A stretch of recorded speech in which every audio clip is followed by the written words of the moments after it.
Okay, this is the first episode of a podcast Dad and I are going to start doing on Sundays, where we basically just talk about a farm topic for a little bit. So today's episode, we're going to talk about how our 2024 crop season went. So it was clearly a different crop season than normal. Had a little bit of dry weather, a little bit crappier prices, new combine to learn and adapt to. We used a different corn planter this year. I think that's the main difference. We have a agronomy company that this was the first full season we were using them. A lot of new things. So what stands out to you this season?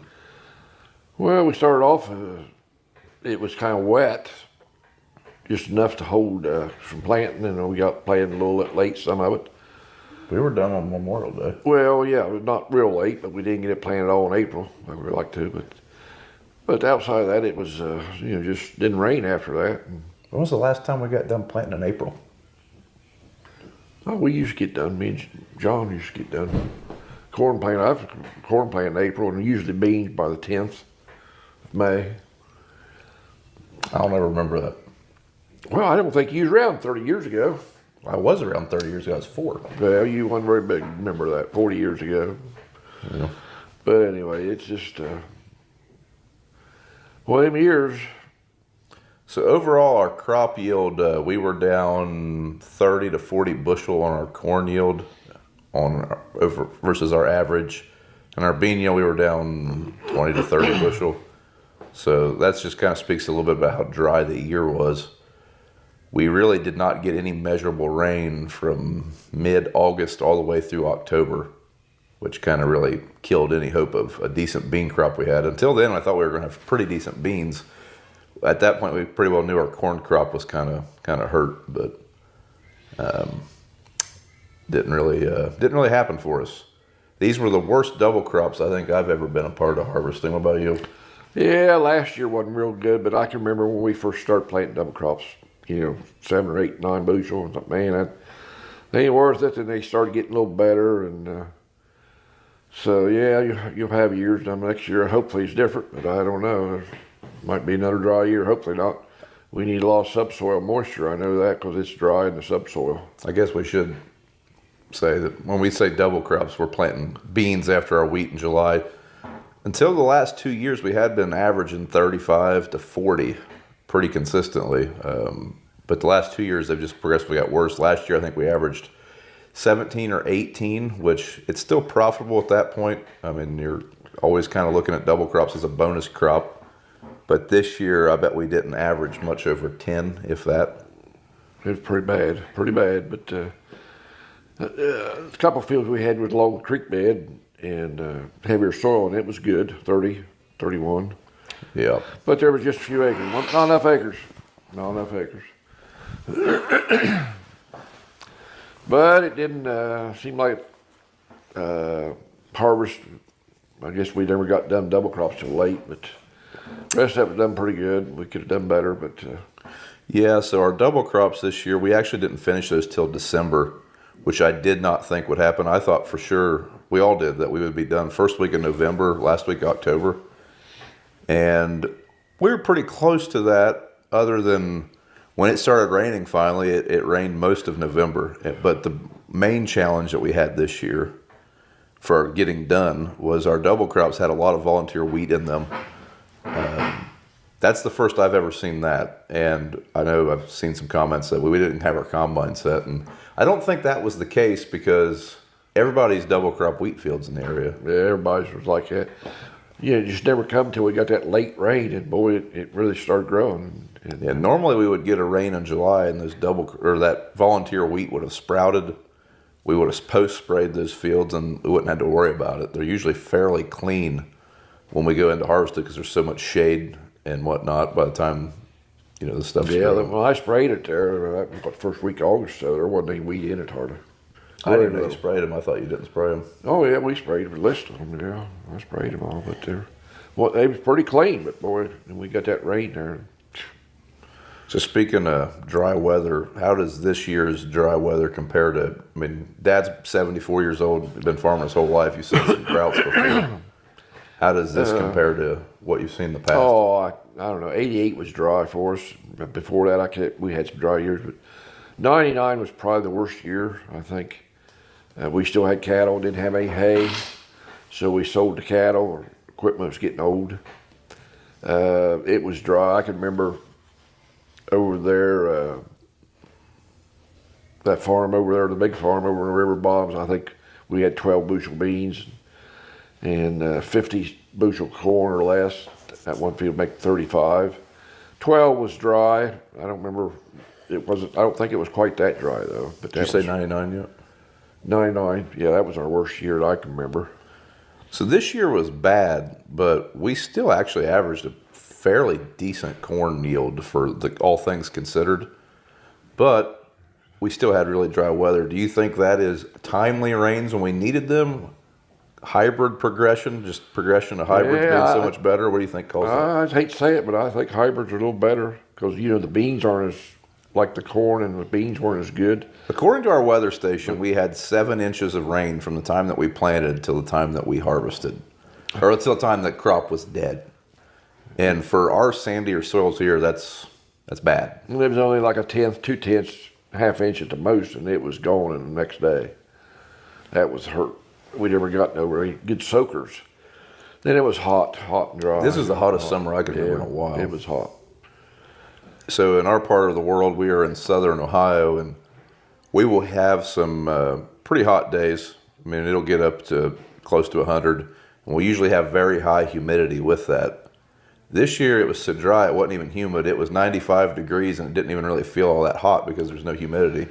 But it was 90 plus degrees for probably a month straight during pollination too. That was kind of that was kind of a killer for us, I think. But planting, really, I thought when we first got everything out of the ground, I thought we had a pretty good looking crop. I mean, everything was shaping up pretty good at first. Yeah, it did. Looked good. But what really kind of hurt us also, we were going into this past year a little drier than normal. So in 2023, we were not in a drought. We still had good corn, but we had less soil moisture than normal. So we probably 8 or 9 inches below normal rain in 23. And then we didn't really get we didn't get caught up, would be how I would describe it. But our fertilizer all went on well. Planting all went on pretty good. This year we got to use that Massey Ferguson planter, and I thought it did a really good job as far as seed placement. The beans, they all looked good when they first came out. And then it just, we did everything right we could at the beginning, but then we just couldn't control the rain. So one thing we get asked a lot on our YouTube channel is why don't we have irrigation? So Dad, why don't, in a dry year like this, I'd say that irrigation wells or irrigation units are going to get a lot more interest than normal in the area. So we don't own all the land, whole farm, and the big farm down in the bottoms. And the way the fields are cut up, some it'd be hard to put irrigation, but you get to some of it. But I know guys around that's got irrigation. I don't know. You talk to them, yes, it's good, and a lot of work and a lot of expense. I don't know. If you got 5 bad years, it'd pay. But if you got 1 year, next year might be better this coming year. I don't know. There's a lot of work to them irrigations. They're better than they used to be, but I know the older system, boy, they just maintenance. You just had to have somebody there watching them all the time. So one of my good friends farms 10 miles from here, and he farms along the same river we do. And he was telling me he has several acres under irrigation now, that he can't honestly say that they're paying for themselves at the moment. So, well, the hogs it was the humidity or the he said pollination. You can't control that if it's hot. But this year, he said even under the irrigation, he was still down 40 or 50 bushel from what the irrigation was the previous year. It'll help, but it just Well, nothing. he had some bigger numbers than we did. I can guarantee you that. I mean, he had a few acres of really good fun corn to harvest. But helping doesn't pay for itself. You just can't control Mother Nature. You just not go out. It takes a lot more bushels to pay for it now too. Yeah, price. So that's another thing that's probably hurt us in this drought more than previous. I remember 2012 pretty well. We had worse corn that year, but with crop insurance and prices, we actually made pretty decent. Prices were better, a lot better, I think. Yeah. that's what hurts us more than anything. Price. So right It's now just- our price is not. It's probably down 30 or 40% from last year. I mean, what were we selling $5 corn last year? Yeah. $4.50 at least. Yeah. And now if we could get $4.50, we'd move some corn for sure. And our inputs not going to be much. Not going down much this year. If they're not going down any really. So some of the stuff's higher, some stuff's going to be about the same. We got to kind of cut back on some stuff, maybe a little less fertilizer, a little better placement, maybe. Better placement. We don't want to hurt the ground for the next year, but we also we gotta do our best we can to make the most of what we're using right now. When prices are good and your yields are good, it's kind of easy to let's just put some extra fertilizer on there this year. But I think that's going to be some stuff that a lot of guys have to think about right now. Is do we use up some of that build up that we've done over the years, or do we keep applying fertilizer? It's some decisions that have to be made in every operation this year, I'd say. Well, we know more about it this spring and how dry it is. If it's going to be dry, looking like a dry year, we don't get any subsoil moisture. I don't know what we do. It's just we need moisture. Do you think this year that if we wouldn't have done some of the tillage we've done, we would have had any better luck? I don't think it really mattered this year. I don't think this year. I never seen anything from our no-till neighbors that made me think so. I don't know. We're fairly minimal till. We had a few acres we went over pretty heavily to try to level up some ground, but I don't think it really seemed to matter all that much as far as seeing those acres versus the no-till acres. It might be a good thing that if we get that roller now to try to roll it after we get it planted to help hold the moisture. That might be a big plus there. I don't know. Yeah. So we'll find out. We rolled some last year. It was nice to combine on. I mean, it was smooth. This was the first year for the Mendeco roller, and it's the first roller in the area. Like I don't know anyone else running a land roller in Southern Ohio. I have a buddy that lives in roller country, and they said that once you combine on it, you won't want to not combine on it. I'd say it's pretty right. It was nice combine. It was smooth. Even when I sprayed it, I noticed it was a lot smoother. So for someone who's never sat in a combine, or like BJ, he wouldn't really know what you're talking about because he doesn't run the combine a lot and he's around the combine. When you say it's much nicer to combine, what exactly are you talking about? Well, the clods, there's no clods and stuff. It's flat, and the cutter bar just skims right on top, just like the floor here. It just skims right on top of the ground. And it's, you don't have little low spots or, stuff sticking up, trash, knocks trash down. Yeah, I don't think we really broke many sections. Any rocks? No, I think I broke one section the whole year. And this year we were using a honeybee header. This was also the first year for that. I forgot about that. Yeah. The honeybee, it really shaves the ground, and where that roller went, I mean, it was really shaving the ground. Did a good job. For it to only break one section was pretty impressive, I thought. As far as a yield bump, this was just not a good year to really compare that. We did a couple places where we ran the roller and didn't run the roller. And you could tell that the roller wasn't ran, but I don't know if there was a yield bump or not. I can't really quantify that on a year where the beans only made 30 bushel in that field. I mean, it's kind of hard to see 1 or 2 bushel beans. Any kind of a yield bump like that, they say, well, 1 or 2 bushel. I don't know how you really get the exact results from something like that. I don't know, but that's what they claim, and so I don't know. How do you think the honeybee compared to other flex heads you've ran? I think the honeybee, in certain conditions, flex better than the McDonald. Then there's places maybe that McDonald's a little better. I think cut a little closer than what we usually do, and it's. I really liked it. It's like the double crops. We would have never got them beans done, I don't think. It's got the pads. You can let the pads down, so I let the pads down and was like a couple inches above that wheat, or right at the top of that wheat. That's how we got the double crops done. So what he's talking about on that head, there's hydraulic skid shoes that you can adjust from the cab, so where you can basically make the head rigid and run those shoes on the ground. So we did leave a little bit of, probably left a bushel of beans in the field doing that. Maybe a bushel, maybe. But we got through them. We got through it. We never got through it. Yeah. But I like the honeybee. It's light. Is it too light? Haven't had any trouble with it. I don't think so. I think it's going to hold up okay. Yeah, the first year for 50 foot also. So we've always ran the last 10 or 12 years, we ran 40 foot heads. And this year we went from 2 40-foot heads to 1 50-footer. How did you think that process went?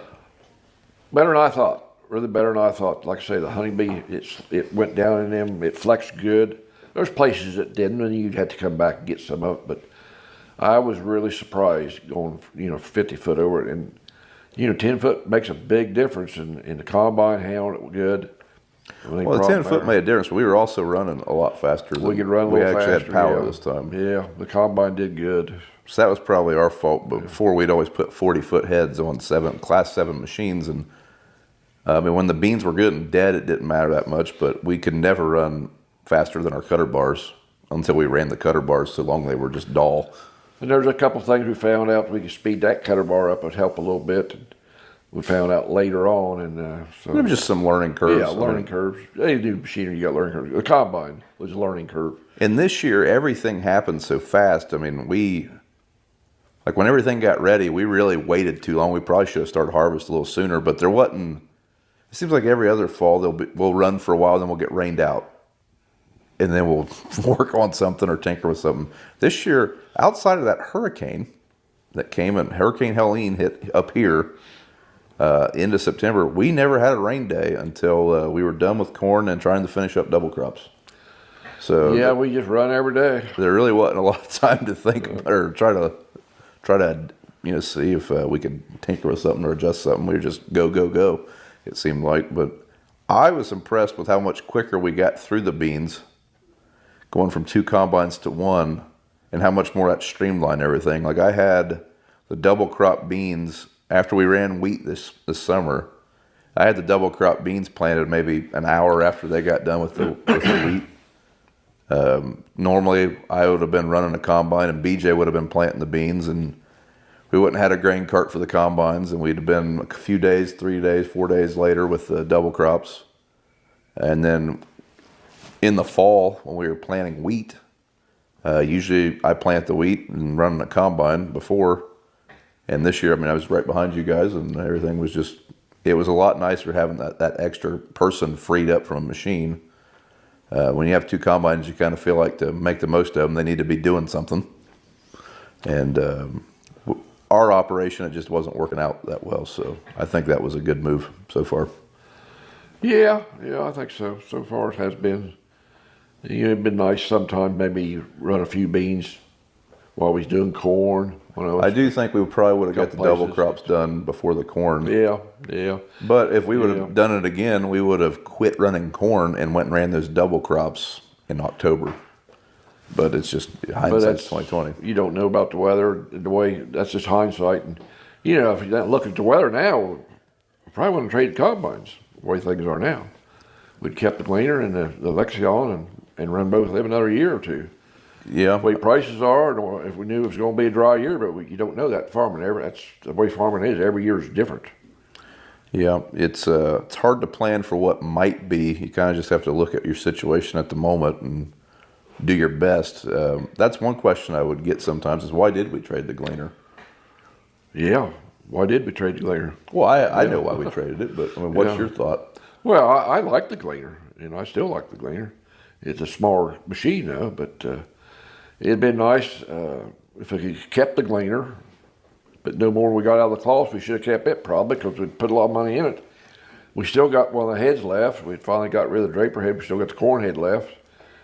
But it'd been nice, I guess, to have a second machine to just run some beans every once in a while. But we got along okay with the one, and I guess that's what we'll continue to do until. So one of the main reasons we got rid of our Gleaner, we had some little issues with it, and our warranty was running out. But also, Dad's cloths, in our minds, it was kind of, we were going to trade that combine initially. That's how the whole thing started.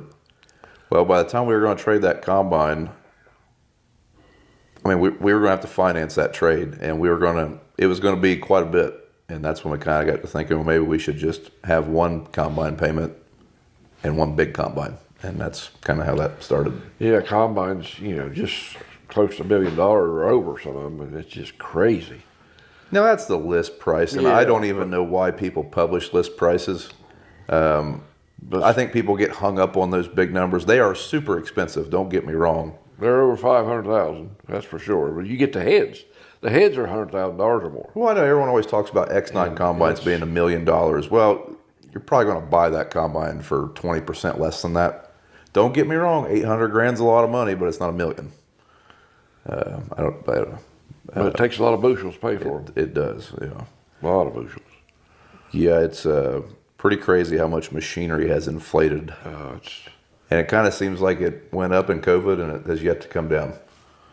I don't think do you think it's ever going to come down? No, it probably never come down. Yeah, it don't seem like it does, but that's the bad part. We can't control our prices. We got to take ours down and so what do you give us? And then everything we buy, what's it going to cost us? That's where we're at a big disadvantage of everybody else, but that's the way farming is.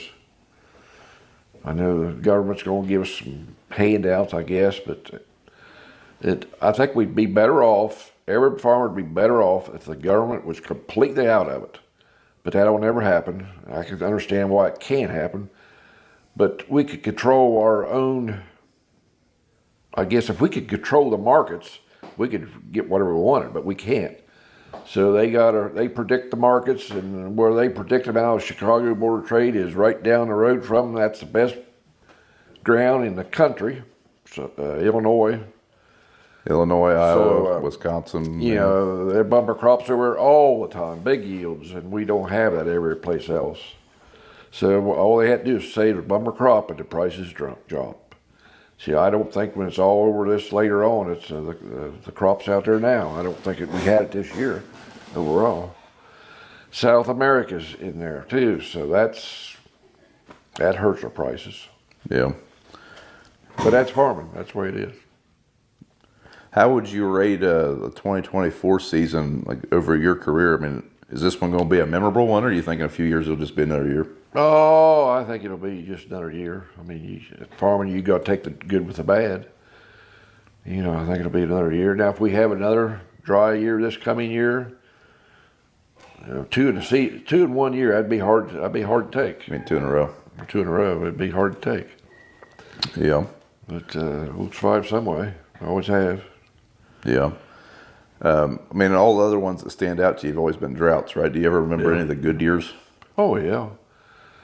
Yeah, far and few between. I mean, the good years. I mean, good yield years. Good yield years, yeah. But back, you know, in the 80s, 70s, the 80s was rough. You know, corn never got like $4, $5. Never got $4. I don't think much $3. The prices didn't go up until what, 10 years ago when they started jumping up in the $5 and $6 and $7 range. Back then we never had that. And when it did all this going up, all the inputs have gone up. So that's kind of the way it is. When our price gets good, the inputs go up. When our price gets bad, the inputs stabilize. They don't seem to go down. Some of them go down, but it just makes it rough. Yeah. It's just not like it used to be. It's not near much fun. You handle so much business, so much money you handle nowadays. And everything is so precise. It's got to be just right.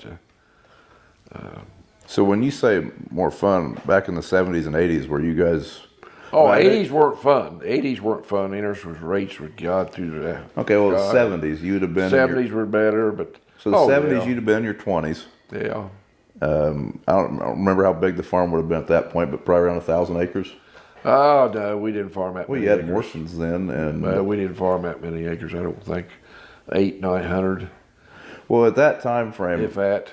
Going back to the 70s, and you talked about how much more fun it was and everything.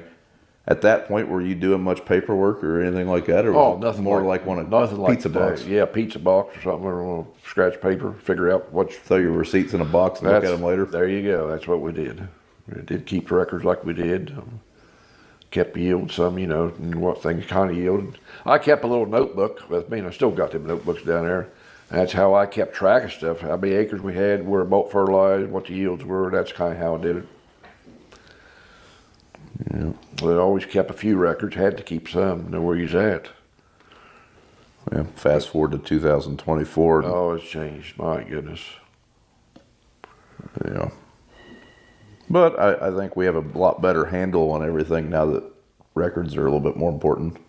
Yeah, you better have a better handle on things.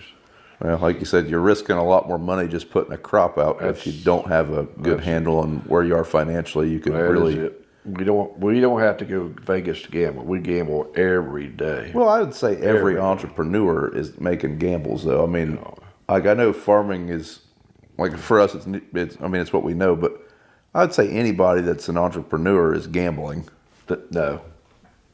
Yes, they are in a way, but they can control theirs. Somewhat. We can't control our prices. Well, like BJ was selling lawnmowers. I mean, running a lawnmower business. I mean, that was a gamble. Well, yeah. He couldn't control his prices. Not what he was paying for them, but what we sell them for. You can control that. What you make money or you lose money. That's where we, if our input's $4, we can't say we got to have this when we go to town to get $4 an acre. Yeah, that ain't the way it is. Yeah, I think we did figure up a couple right before Christmas there that basically this year, what were we going to lose, like $60 an acre? I don't know. I mean, if we sold it what the market was that particular point in time. And the bad part of this year, what we've been selling for the last year is old crop. So last year we lost money. We didn't lose money, but we didn't make it as much money. We had a lot more invested in that crop that we were hauling than what we were getting. Yes. We just screwed up and waited too long to sell. Yeah. That's the kind of way farmers do. Well, about every farmer I know always tries to hit the high in the market, and that's just never a good tactic. Yeah. That's something we work on. We've gotten a lot better at it, but everybody wants to get the high and not really look at their average. Yeah, hard to do. Yeah. Sometimes we got a couple landlords that sell right out of the field. Is that the best way to do it? Well, they've hit a whole lot. Some years they've made more money than we did per acre because of that. And other years, usually you hold it to get some carry air into the new year and later on. But sometimes I've seen it higher in the fall, and they're having storage costs and things. But yeah, but I've also seen those fields coming out of the field going straight to town at 22% moisture, also paying $1,000 a truck. Oh yeah, you can't anymore. You can't afford to take it down, let them dry it. Yeah, that's where they lose there. So we try to get it dry as we can. That was another strange thing about 24, and this will probably stick out to you for a while. Yeah, it's the first year we dried 1,000 or 2,000 bushels of corn. There's 210,000 bushels of corn in this place, and we only dried 2,000 bushels of it. That was. I've never seen corn as dry as it was in soybeans. Corn we had some down 13, 11, and beans down to 7. I've never seen that, so we've lost money there by the moisture. Lost some money, and that all adds up. Yeah, but I've never seen it that dry. The next year probably be completely opposite. Yeah, that's normally those dryers they pay for themselves every year, and in all honesty, this year our dryer did not pay for itself. We just didn't need it. We would save money on fuel. We did save money on fuel, but I'm saying usually that dryer drying 200,000 bushels of corn pretty well pays for itself in a year or two. This year, it was just there. I think we even did some work on it. Remember we spent a lot of September putting in that. We spent a few days. We should have been combining corn, putting in a load auger for that dryer, and we never used it. We used it one time.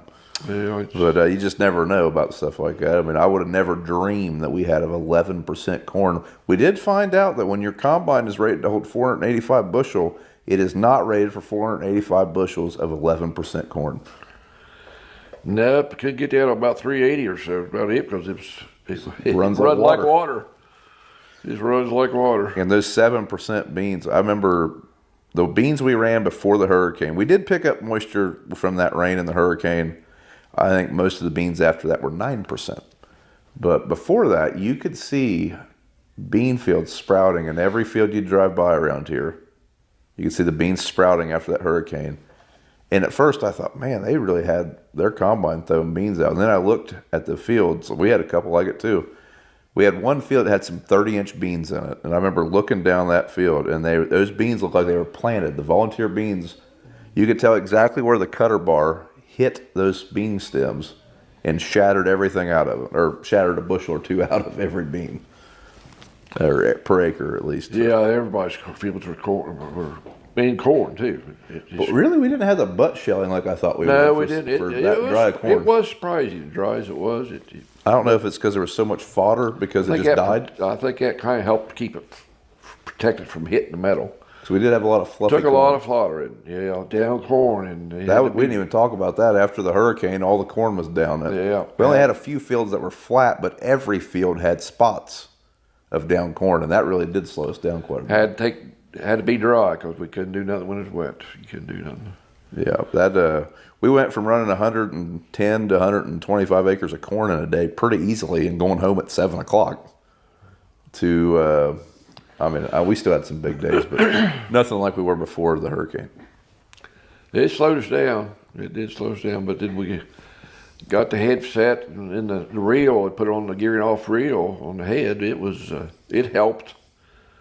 Even though it was 6 rows, it did help. It'd feed the fluff in. It did feed it in there. Them heads will get dry, it'll get fluffy, but some of the wet spots, if it was a little bit wet when we was trying to run it with it, and you could drag it in some with that reel, would help. Yep.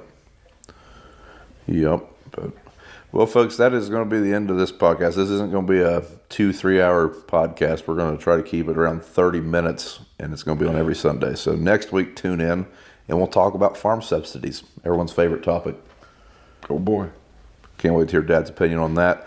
But if you're listening to this, it will be on YouTube. I will share that to our YouTube channels, and then, it'll probably be posted on Facebook and Instagram at some point. So whatever medium you want to watch it from, we appreciate it. But that's kind of the format here. We're just going to pick a topic and